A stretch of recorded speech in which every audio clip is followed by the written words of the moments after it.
You're listening to Real Investor Radio with Craig Fuhr and Jack Bevere, where we cover advanced real estate investing topics to help you stay ahead of the curve in your real estate investing business. Hey, welcome everyone to Real Estate Investor. I'm sorry, let me take that one more time. God damn it. We're such pros here, Adam. I got to get it right. Stop right here, all right? Got to curse. Hey, welcome everyone to Real Investor Radio. I'm Craig Fuhr, joined by Jack Bevere, and we have an awesome guest for you today that I can't wait to introduce. Jack, how are you today? I'm doing great, man. I'm doing great. I'm excited to have our guest on today. We kind of jamming this one in here, and so we got him on the road to an appointment, but we were happy to squeeze it in. Yes, this is an RIR first, where we have a guest who's actually driving and going deep into real estate content. So let's go ahead and just introduce Adam right now. We talked a little bit before we hit record. So Adam, thank you for taking the time. Obviously, busy guy on his way to a meeting.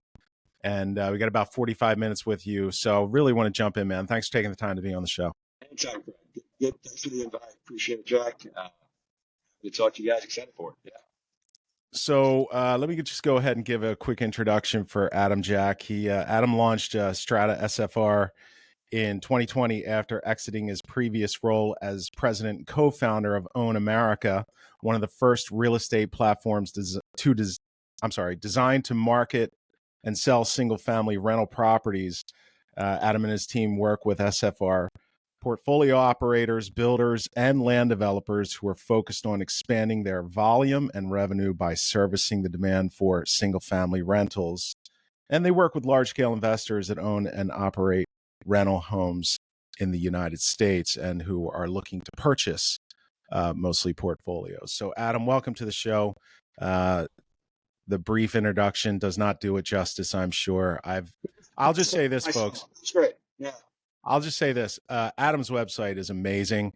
The content that he's provided on the website, Jack, is really cool. We were talking before the show today. If you're a single family operator, and Jack, we speak mostly to advanced investors. That's who the podcast is geared toward. But I speak to guys who call us every day, Jack, and they're at that 10, 20, 30, 50 properties in their portfolio, and they want to get to the next level. I just think this is going to be a great conversation with Adam for guys like that who are looking to get to the next level. And the content that on Adam's website is, I think, some of the best I've seen for guys who are looking to take their businesses to the next level from, maybe start buying portfolios. So Adam, again, welcome to the show. Well, maybe blush early on in the show. I like it. I do. Yeah. I'll pile on the other stratasfr.com is that website. And if anyone has been to IMN, you'll also remember the name Strata because the Strata party at IMN has become the party. Adam goes way out of his way to throw the best party at all of the IMN conferences. And so we very much appreciate his hospitality each time in Miami and Scottsdale. Well, it's funny, Jack. You talk about the fact that I work with you guys who work with large scale, like professional real estate investors, and I myself am not a prolific investor. Any knowledge that I have, any experience that I've gained or knowledge that I've gotten because I'm constantly in contact with really experienced, knowledgeable, like big investors that have a passion for it. And I've not built a huge portfolio of real estate for myself. I own real estate, but my passion lies in really building a network that enables other people to explore their passion for investing in real estate. And by virtue of like osmosis, and I'm learning a lot about how to, because of the fact that I focus on SFR, build for rent, and as an offshoot of build for rent, land and lots now, I just know a whole lot about the subject because I talk to really smart people. And if you understand, like my ethos being like the guy that creates the network, parties are a natural offshoot of that ethos. It's like, how do you gain as much exposure to people by creating a lightning rod where people, I always believe in bringing people to, into your inner circle. And the inner circle, includes that emotional connection and that symbolic connection. And that leads to a transactional, opportunity. But unless you get people's attention and you connect with them on a personal and emotional level, I don't think you're going to ever really have a chance to do long-term business with them. And that's really what the Strata Party's all been about. Getting people to be part of something, to want to join something, and to have the I got same to be experience. honest, Adam. I think one Yeah, of the cool things that I recognized when I started watching your content was just that authenticity. There's a real connection appreciate there. that. Obviously, with the folks you were talking with on the calls, and so yeah, couldn't agree more. Can you share quickly with us, because we have you for a limited time today? What was like the genesis of the idea here to open up a brokerage solely focused on real estate investors and frankly larger real estate investors who are looking for portfolios, and with working with builders who are providing that stock? Yeah. Well, the genesis of the idea came when I launched my original company with my partner, Greg Rand, and that business turned into a brokerage that catered to people that couldn't sell their assets anywhere else. You know, SFR portfolio owners were this relatively niche class of people that I realized really early on, and Greg realized really early on, that just didn't have any kind of brokerage service, or really any Mm-hmm. service that catered to them. And that idea that there were a lot of people that, had these assets, had nowhere to trade them, no one to help them, no one that really understood their challenges. It spoke to me as an opportunity where I don't like competition. I try to avoid competition at all, at all stages of my life, mainly because I generally feel inferior to people that have a lot of experience doing a very specific thing. But I felt like SFR portfolios were a niche that I could help a lot of people, and that was totally underexploited. So I just decided to build a So brokerage business around it. what did it feel like in your first month of having the Own America platform and attracting $1.8 billion worth of assets to the platform within the first month? I mean, that had to be a pretty good sense at that point that, yeah, I think we just caught lightning in a bottle. Yeah, it was cool. I knew it was a special thing when we ended up getting large portfolio owners with like 100 properties, 200 properties, and like they were asking us, they were pursuing us. It wasn't like we were Mm-hmm. calling them and begging them for a listing, being a new real estate company. They were like all over us about trying to tap into our network, which we created of institutional investors that were on a very large scale, deploying tens of $1 millions a month. So I knew we hit something as soon as we sold our first portfolio. And, after we sold our second and a third or fourth, and the fact that it was easy because we built this network of really active buyers and that no one else knew anything about it, I kind of knew we found our niche. Yeah. Interest rates have obviously been a big headwind, particularly in the portfolio side of things and in the build to rent space. How have you seen that unfolding over the past, I don't know, year or so? Yeah, so over the last like 18 months in my business, like a big part of my business was SFR portfolios, and interest rates really drove that business by and large. Uh, when I started Strata, my now company, after we sold Loan America, the strategy with that was just like SFR portfolio owners, regional builders had this trend that was emerging called build for rent. And even though like the biggest builders in the country, like Lennar and Toll Brothers and MI Homes and others like them, we're going to figure it out because we're big enough to like really form direct relationships with big big institutional investors. I knew like the guys that I'm used to working with, which were the regional investors, had no idea about build for rent. And getting back to the interest rate question, that business was very largely driven by low interest rates.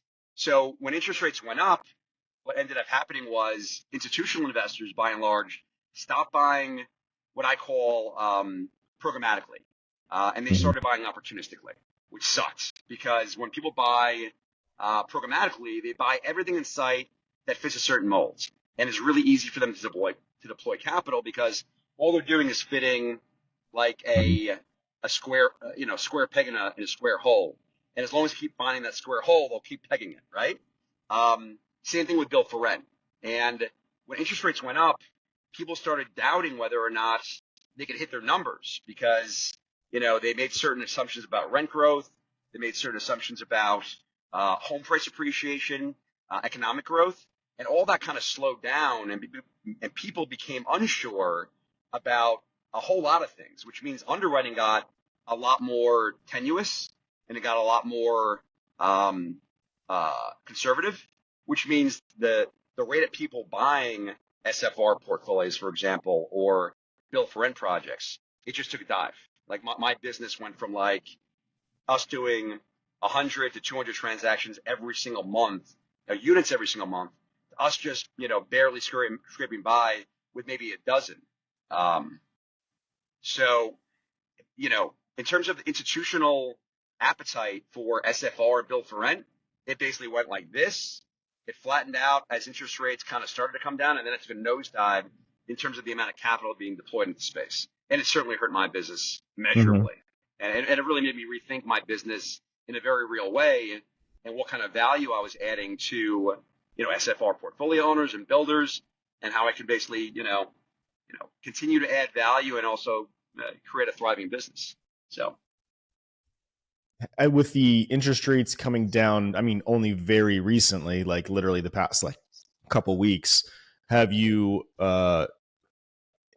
and kind of debt markets being a bit more stable, like have you seen any renewed interest from the institutional owners to try to turn the spigot back on?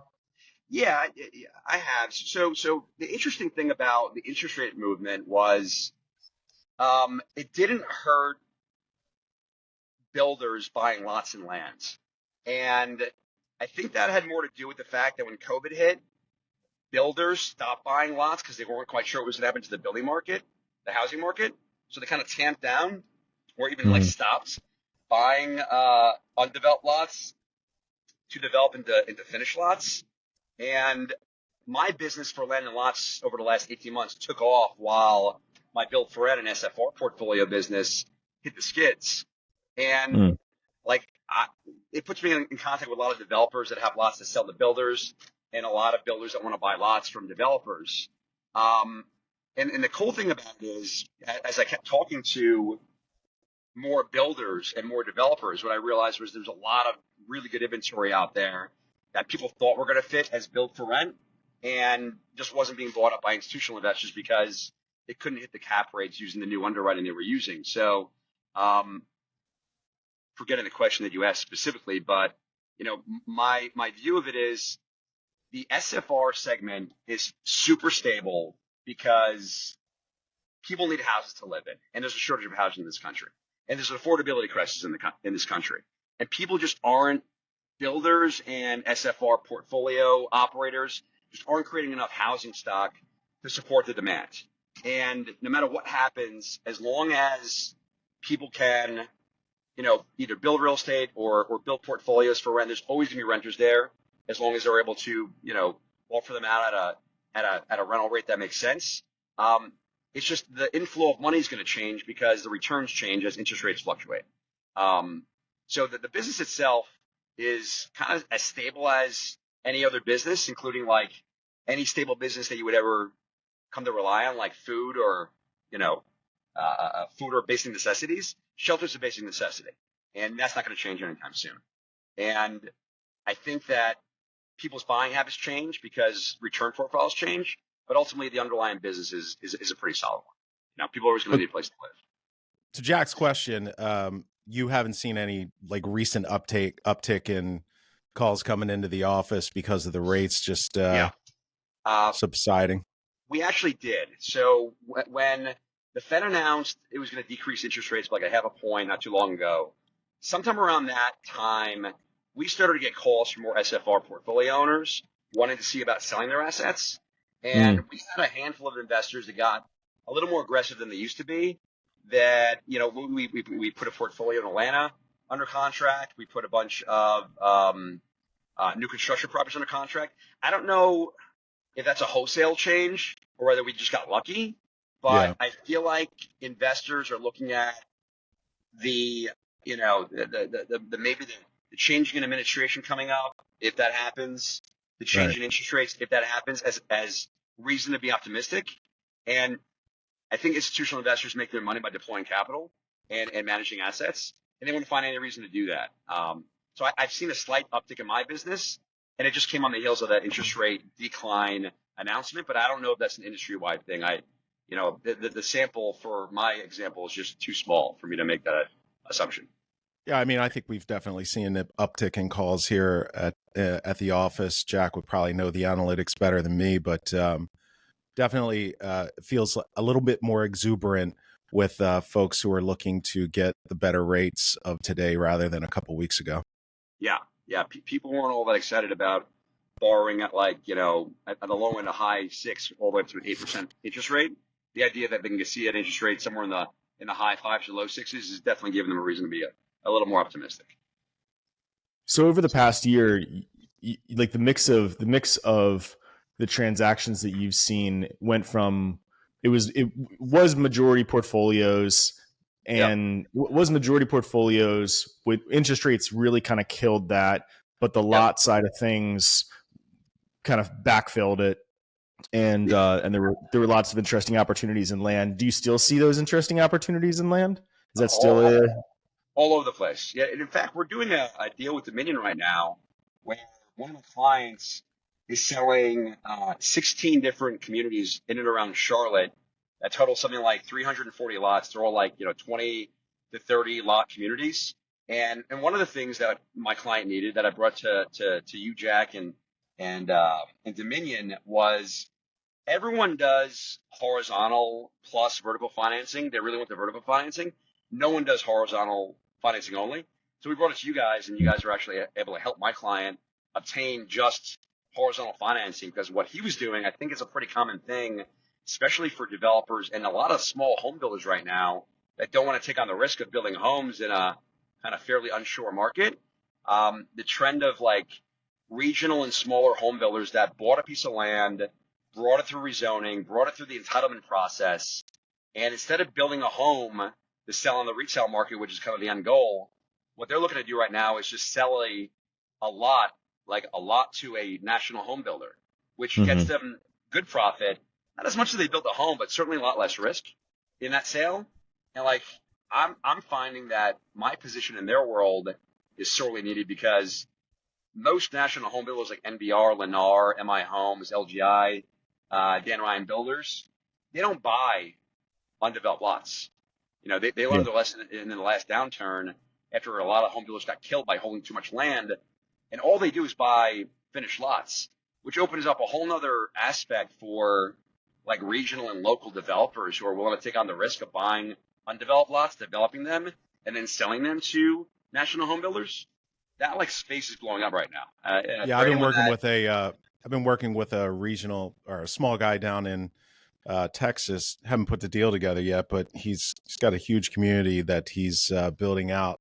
In particular, these couple pods that have 180 lots, and he's already pre-sold 90 of them to a national home builder. He's got LOIs coming for the remaining. And I asked him, what's the appetite for being a builder? He's absolutely none. When I can just sell off the lots pre-sold to these builders with 18% deposits and takedown schedules that almost seem ridiculous. So yeah, it feels pretty hot from that standpoint. And 18 months ago, before interest rates went up, I would think the majority of the builders that are now selling lots to the national home builders would have been able to pre-contract those units as build for rent to build for rent firms, and have the ability to build them out and then sell them as finished units via forward contracts. And there was a little while there, before interest rates went up, where regional home builders that knew what they were doing could write a contract with an investment firm to buy a house that was going to be delivered in 12 months, get a usable deposit to help fund the construction of the lots and the homes. And it was a beautiful thing for regional home builders. And that kind of went away.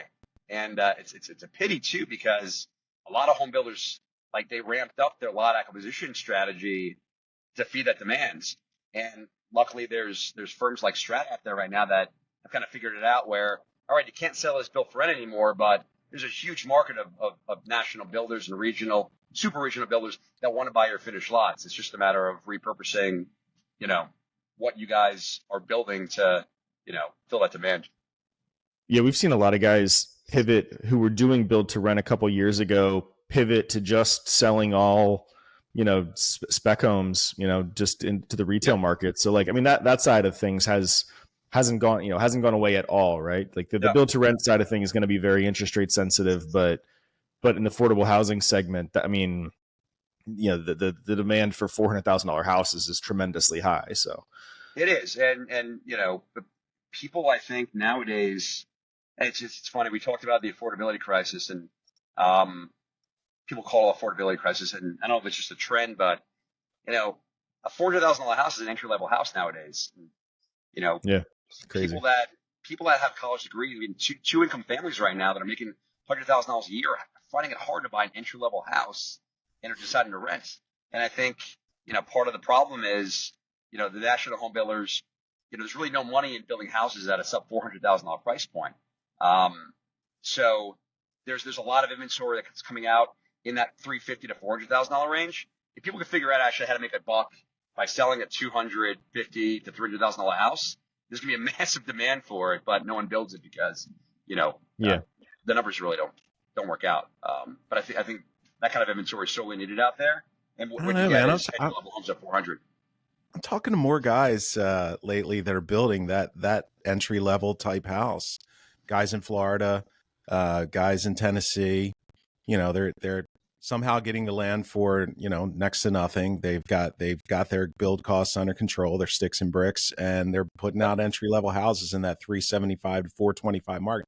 And to Jack's point that we've spoken about many times before on the show, these are not going to be 3,200 square foot houses. Jack's 400 square feet. Yeah. yeah, Jack's whole theory is that we'll just consume less as we sort of go into the future here in terms of housing size, and I think we're starting to see that now. Yeah. You mentioned well what do you how are you thinking about the future then? Like what are the opportunities, what's your planning for the next year then, Yep. given everything is it still in the land opportunities seems stable because of the undersupply, and then there's some upside in the build to rent side because interest rates are coming down, or how are you thinking about the Yeah. next 12 months? So what I'm doing in my business, my opinion is there's always going to be owners and sellers out there that want to trade SFR properties. There's always going to be builders who want to sell their assets, whether they're new construction homes to home buyers or to investors. So that business, like my business is essentially a brokerage business, and there's always going to be that business, around. And, it'll get easier and harder as interest rates go up and down and as opinions on the economy go up and down and as, returns vacillate. But in my business, I think I'm a decent broker, but at the end of the day, I think my talent lies in helping people connect with each other, owners that have assets with qualified buyers that have capital.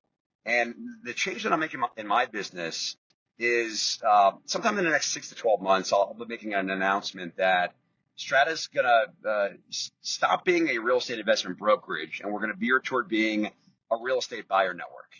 And like my idea that like my business was built on the fact that I've continually attracted the best buyers in the market of SFR and build for rent and land and lots. And that's really been my claim to fame. And by virtue of attracting the best buyers, I've been able to create a lightning rod for people who have assets that really want to get at those buyers. Like the most common question I get asked is not like, can you list my property? It's, do you have a buyer for this asset that I have? And my answer is like always the same. Of course I do. I've got a huge network. It's more about you tell me what you have to sell, and I've essentially cataloged as well as I can all the buyers in my network, and then I'm able to match seller with buyer. So like in the next 6 to 12 months, I've partnered with some really smart people, and I'm going to create some technology that takes this concept of qualifying buyers, not only asking them what they want to buy in terms of asset and where they want to buy in terms of market, but also qualifying them in terms of access to equity and access to debt and experience, and being able to give people with more access to both of those things, experience and capital, the best visibility and the best access to the highest quality properties. And that idea of creating a buyer network where my crazy idea was every real estate out there is built so that buyers can look for listings. I always wanted to build a real estate website where That's really owners interesting. and sellers can look for buyers. And Yeah. by virtue of having buyers, you can create a lightning rod to attract lots of assets. And I think I'll end up doing it mostly in build for rent and SFR and land and lots because it's what I know. But I could see myself in very short order expanding out into other things like, small multifamily, assets that don't really have a ubiquitous marketplace, like what the JLLs and the Marcus & Millichaps of the world actually specialize in. Like there's asset classes out there that really don't have really good services, brokerage services to help them find an exit. There are these smaller asset classes like mobile homes, for example. Huge market. Not very Huge. many brokers deal with them because they're relatively low cost assets and they can take a lot of work.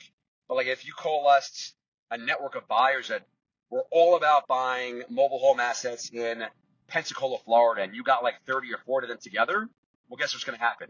Everyone with a mobile home park to sell is going to come clamoring to you because you've now got 30 buyers to choose from. And if they're qualified, you've done a good enough job cataloging them and can make an apt and appropriate connection to facilitate a sale. I think it becomes a really special thing. And that's kind of where I'm veering my business toward in the next 6 to 12 months.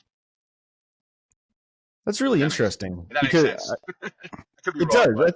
That's a super interesting. Yeah, I think that's really interesting. That's a really it's an important, or it's a, I don't know. It's a different take, right? Because everyone always thinks of, like you said, everyone always thinks of like you put the, what are you selling? You put the product up on Facebook Marketplace, and then the buyers browse and they say, oh, do I want that thing, right? And we all presume that all the buyers are created equal because when you're buying something for $50, all the buyers are equal, right? Yeah. But when the asset's 10 million, no, the nature of the buyer is what matters. Like the asset is a little bit incidental, right? Like it matters, but it matters. But the buyer, the nature of the buyer matters a lot more. It's not just about it's not as if they're just opening up their wallets. Like there's a deal structuring aspect to that. I think that's really interesting, man. I think it's really interesting. One of the things I know you've said before, just kind of tying into that, Adam, is this notion of the quality of the opportunities, where it's seller quality, asset quality, price quality. But now it feels like you're sort of making a shift to buyer quality, right? Like you want to have, I love that, man. The experience of a seller that has an asset that doesn't have a huge market is generally like lots of marketing, lots of conversations with a lot of people that don't go anywhere. And you end up with like a predictable 3 or 4 different people in a market that are the most natural buyers for it, right? And like if you can cut through all that bullshit and like give someone a pathway to stop having to have the conversations with the aspirational investor who really wants to invest and buy a mobile home park or buy an SFR portfolio, but really doesn't have the money and might have to go raise it, all the way to like, all right, there's like, I want to sell this asset in a market. There's like 4 really stellar buyers that really need to see this because they have the best opportunity to give me an exit for the right price. I should talk to those 4 buyers first. And there should be a website out there that you can actually research those 4 buyers, find them, and in a very real way be able to connect with them and show them your asset. And that's kind of the idea. I think the larger opportunity is what you just touched on briefly in your answer 5 seconds ago. It was, so you've got those 4 guys in the market who you're going to talk to, but there's probably 20 more guys if they just could figure out the capital game, the equity game and the debt game that you can present to them. Now you've got, instead of 4 guys, you've probably got about, many more, let's just say. And I think that's the real opportunity there, that I don't think you're just going to be a guy who who builds a buyer network. You'll also be a guy who understands how to give those people who didn't initially have, they haven't been down the road of doing a PPM, they haven't been down the road of attracting the correct debt and the correct equity.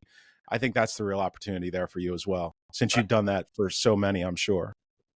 I couldn't agree more. And my long-term strategy here is, if you think about like the example that I gave, 4 buyers in Pensacola that want to buy a very specific asset. The real value in creating that network of 4 buyers, you have to attract 100, and those 4 of them was qualified. But for like the 96 that aren't as well qualified, the knowledge base that you can coalesce from those 4 people, if you can get those 4 people to create content and share it with the other 96 to make the other 96 better. And also, you can create an avenue where you can give those 96 people better access to debt and better access to equity, along with the education from the really experienced people, where you can go from those 4 people to now 10 people to 15 Well, I think people to 30 so. people. A perfect example would be, and Jack knows the guy who I'm speaking of here. We've got, I have a borrower who's, has a job, a great job. They own about 150 homes currently that they've in we'll say the Michigan area, Yep. and they want to get to the next level. And they funded, Adam, most of these purchases, scattered site, all, basically single properties at a time. They funded all of this with their own cash or maybe some private lending. And then they refi out into DSCR, but they desperately want to get sort of to that next level. They're Yep. smart guys, very smart guys. They're great operators. And I think with that sort of knowledge that you would provide, now you've got a guy who's not really your target guy, one of the 4, but he's damn close. These guys Yeah. are right on the bubble of being better if they just had the knowledge of how do we put together the equity, how do we put together the debt, and now they can really start to scale. And Jack, we talked to guys like Sean Mulhall, or Chris Guerin. These are guys that started out, well, not necessarily Chris, but Sean started off with 1, 2, 3, and then they figure out the equity and capital game, and now they're playing at a much larger level in terms of we're not just buying onesie twosies anymore. Yeah. Adam, is it a fair statement that because of the public records research, you can identify all of the owners of portfolios, and it's probably like 2,000, right? Like it's a very finite number of sellers, like a portfolio owners. It's a small one. The data's out there. It's not all that easy to get at. And once you find the data, there's some work to be done in terms of appending with phone numbers and email addresses. And then the question is what the best medium is to actually get your message out there to them. So yes, I mean, more today now than ever, these people are findable. And there's not a lot of them out there. Like in a market like, I don't know how many exactly are nationwide, but like in a top tier market like where I live, Charlotte, there might only be, 250 people that own more than 10 properties. And there might only be 30 that own more than 100. And the people that own 200 or 300, there might only be like 2 or 3. So yeah, it's out there and it's certainly gettable, but it's certainly not as easy as people might think. Good luck finding those mobile home park operators. Tough list to find. There's only about 55,000 of them in the United States, so it's not that big of a market. Perfect. Like that's my entire business strategy. It's like let the JLLs and the Morgan Stanley Millichaps of the world have the big, multifamilies and big commercial properties. Like I'm very happy to take niches, whether it's mobile home parks or SFR portfolios or built for rent communities or whatever the niche is, and create a buyer network for it and create a brain trust that can teach people how to do that business better. I think that's an evergreen business. I don't think that opportunity is going to go away regardless of what interest rates are. There's always going to be a need for it. So, and that's, to answer your question, that's my plan for the next 6 to 12 months. And that kind of goes along with my thought process that, I think we're at a really dangerous time in our country where this idea that you shouldn't own things and that you should be a renter. I think that's all bullshit. I think the message that we should be giving to the younger generation, my kids right now are in their teenage years from 14 to 9. I teach them to aspire to always own whatever it is, whether it's your house, whether it's your failures, whether it's, your successes. Nothing happens by chance in this world. And like this idea that we can take the people who've done real estate at least successfully and create a learning opportunity where the real experienced people would very often have really optimistic, positive mindsets. That whole thing I love. And I love the idea of taking that knowledge and creating a way where people can get access to it.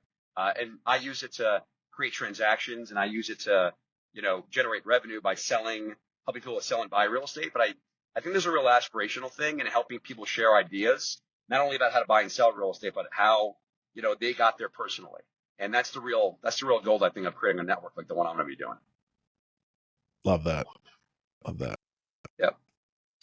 That's awesome, man. Yeah. I know. Yeah, you have a 10 o'clock meeting to get to, so we'll let you not have to scurry in there at the very last minute. Really Appreciate that. appreciate you taking the time this morning. Really enjoyed the conversation, man. That was a lot of fun. Thank you. You too, Thank you. Jack. Appreciate it, Greg.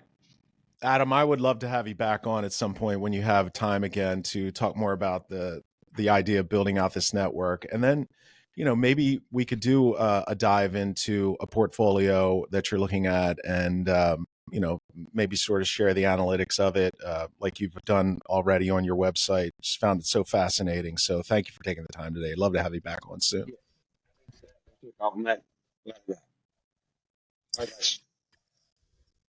Sounds All right, good. guys. All right, folks. That was Real Investor Radio for today. Hope you enjoyed the episode with Adam. We'll see you the next time.